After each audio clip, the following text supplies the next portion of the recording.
एक बार की बात है, एक आदमी, उसका स्वभाव बड़ा ही सूखा, उसका व्यवहार बड़ा रूखा था। उसकी वाणी बड़ी ही कठोर और कटु होती थी।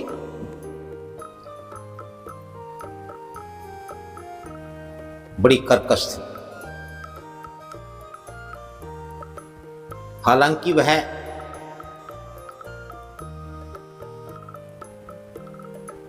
दुकान करता था, बड़े बुजुर्गों की चलाई हुई दुकान पारिवारिक हिस्से में उसके हिस्से आ गई, लेकिन उसका व्यवहार, उसका स्वभाव और उसकी वाणी ऐसी थी कि जो ग्राहक पीढ़ियों से, पीढ़ी दर पीढ़ी जमाने से उस दुकान पर आते थे, उसके रूखे स्वभाव, उसकी कटु, कठोर और कर्कश वाणी के कारण धीरे धीरे कम होते गए और सबने उसके पास आना छोड़ दिया। समय बीता तो न केवल ग्राहकों ने ही उसकी दुकान पर आना बंद कर दिया, बल्कि परिवार के सदस्यों ने उससे बातचीत करनी बंद कर दी। यहाँ तक कि उसके बच्चों ने भी, सगे संबंधी रिश्तेदारों ने उसके पास आना छोड़ दिया। और कोई सामने से टकरा जाता तो वह या तो वापिस पलट जाता या वह बगल से चुपचाप हो जाता। और वह व्यक्ति अपने स्वभाव में, अपने बदलाव में, अपनी वाणी में किसी प्रकार का कोई बदलाव नहीं करता था, ना ही किया। और जब उसके साथ सबसे कटने की नौबत आई तो बड़ा व्यथित हुआ, बड़ा दुखी हुआ। बजाय अपनी गलती को समझने के, बजाय अपनी गलती को जानने के, वह उल्टे लोगों से लड़ भिड़ता, गालियां देता और कहता कि दुनिया खराब है, तुम खराब हो। और इस प्रकार से बहुत ही अकेला पड़ गया। सभी उसका तिरस्कार करने लगे और अकेला जीवन काटे ना कटे, न वो किसी की सुनता था, न किसी की बात मानता था।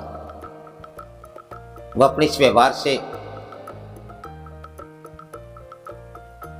बेहद दुखी था, लेकिन कुछ कर नहीं पा रहा था। एक बार वह एक साधु से मिलने गया, और जब उस साधु से मिलने गया तो साधु के पास लोगों का बड़ा तांता लगा हुआ था, मिलने वालों की भीड़ थी।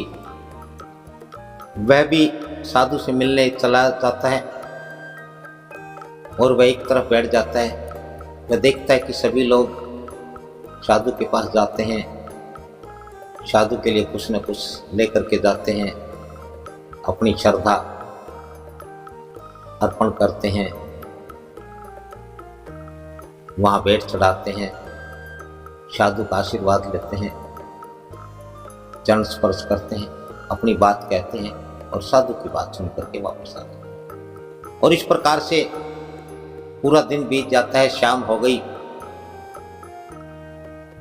तब वह लोगों का यह साधु के पास आने का, मिलने का क्रम समाप्त हुआ। और साधु जी भी देख रहे थे कि यह व्यक्ति सुबह से वहाँ बैठा हुआ है, न यह मिल रहा है न कुछ और, टस से मस में वह केवल देख रहा है। जब सब चले गए, साधु के उठने का समय हुआ तो वह भी जाकर के वहाँ बैठ जाता है और साधु पूछते हैं कि हाँ वत्स कैसे आना हुआ? तो कहते हैं कि जी कैसे आना हुआ,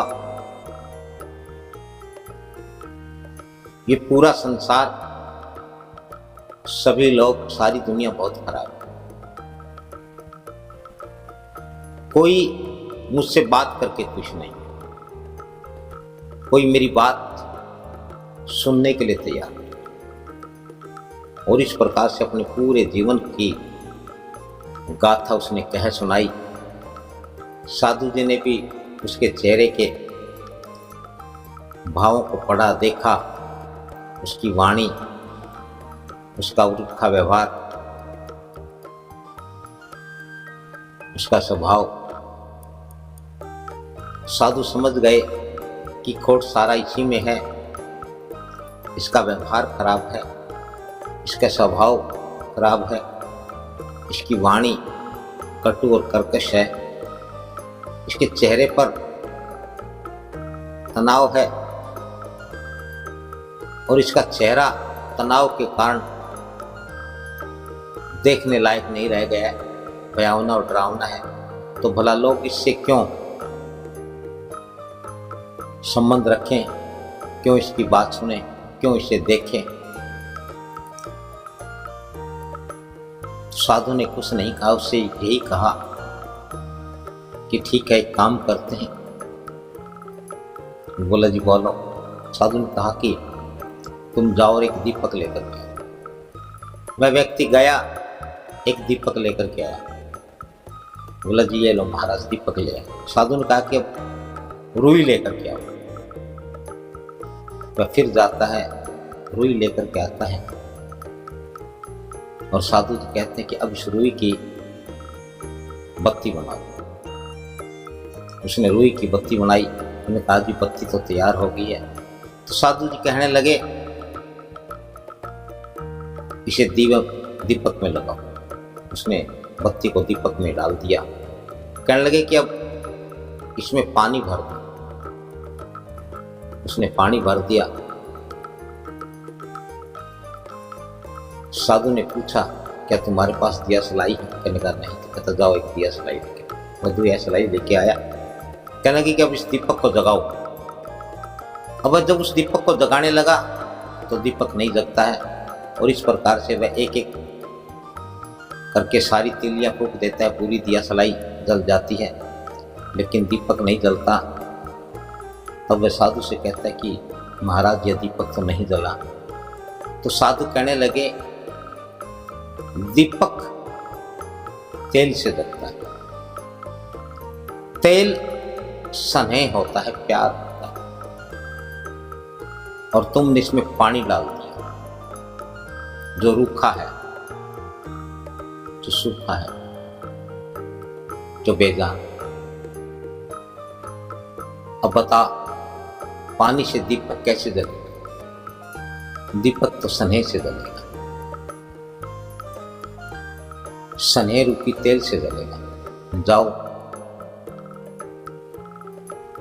दूसरी रुई लेके आओ और स्नेह का तेल लेके आओ। वह गया, रुई और तेल लेकर के आया। तो साधु ने कहा कि इस रुई की बत्ती बनाओ, इसे दीपक में लगाओ, इसमें तेल डालो और फिर जलाओ। तो उस व्यक्ति ने वही किया। उसने रुई की बत्ती बनाई, दीपक में लगाई, उसमें तेल डाला और जगाया तो दीपक। साधु ने कहा कि यदि तुम समझ सको तो तुम्हारे दुख का, तुम्हारी समस्या का कारण घी। दुनिया खराब नहीं है, तुम खराब हो, क्योंकि तुम्हारे अंदर स्नेह नहीं है, स्नेह का तेल नहीं। और वह आदमी समझ गया, वह रोने लगा। उसे ज्ञान हो गया उसे बोध हो गया कि मैं जीवन भर गलत रहा, मैं जीवन भर गलत था, मैं लोगों को गलत समझता रहा। उसने साधु के पैर पकड़ ली और कहने लगा कि ये बात, इतनी सी बात, छोटी सी बात मेरी समझ में पहले क्यों नहीं आई। तो साधु ने कहा, बात छोटी हो या बड़ी हो, गुरु के बिना कभी ज्ञान नहीं होता। ज्ञान होने पर तो मनुष्य को यही लगता है कि ये तो छोटी सी बात है, लेकिन जब तक न करो तब तक वह अबूझ होती है, बहुत बड़ी बात होती है।